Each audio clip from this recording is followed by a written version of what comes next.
even really respectable newspapers, some that I'm actually subscribed to, the words they use are, the state as this leviathan, right? This monster with big tentacles. They're very explicit in these editorials. They say, the state, it's necessary, to fix these little market failures when you have public goods or different types of negative externalities like pollution. But you know what?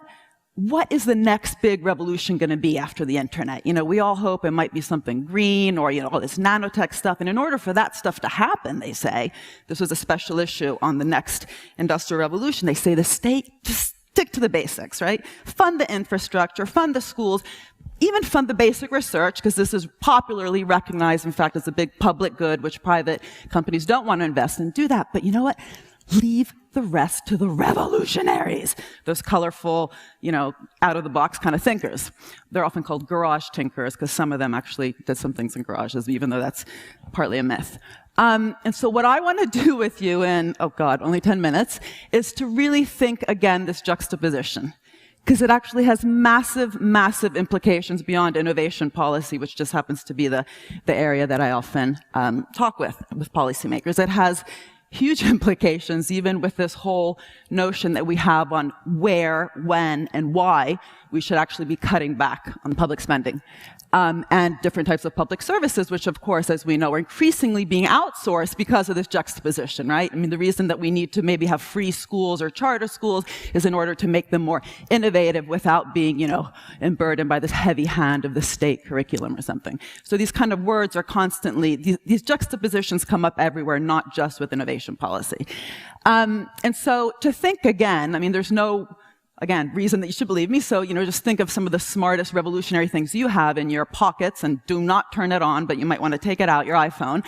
Ask, who actually funded the really cool, revolutionary, thinking out of the box things in the iPhone?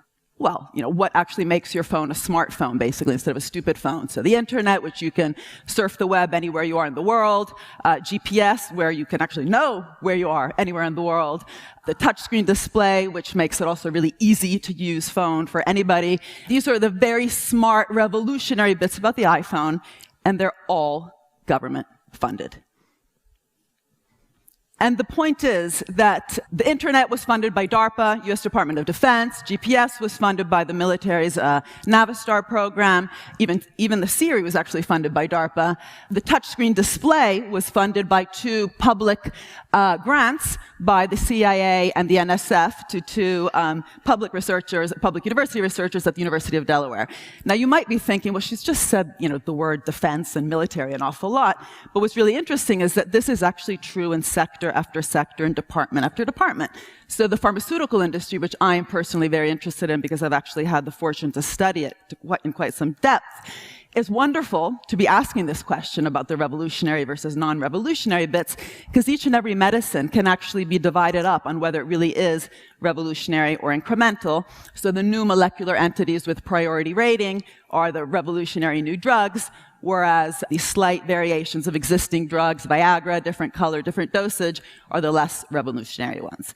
And it turns out that a full 75% of the new molecular entities with priority rating are actually funded in boring, Kafkian public sector labs.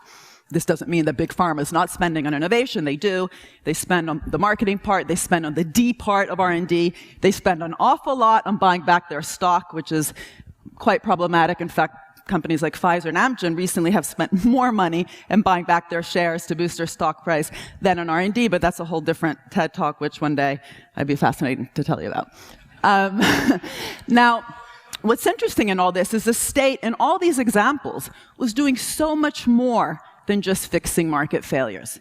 It was actually shaping and creating markets. It was funding not only the basic research, which again is a typical public good, but even the applied research. It was even, God forbid, being a venture capitalist. So this SBIR and SDTR program, which give small companies early stage finance, have not only been extremely important compared to private venture capital, but also have become increasingly important. Why? Because as many of us know, VC is actually quite short-termist. They want their returns in 3 to 5 years. Innovation takes a much longer time than that, 15 to 20 years.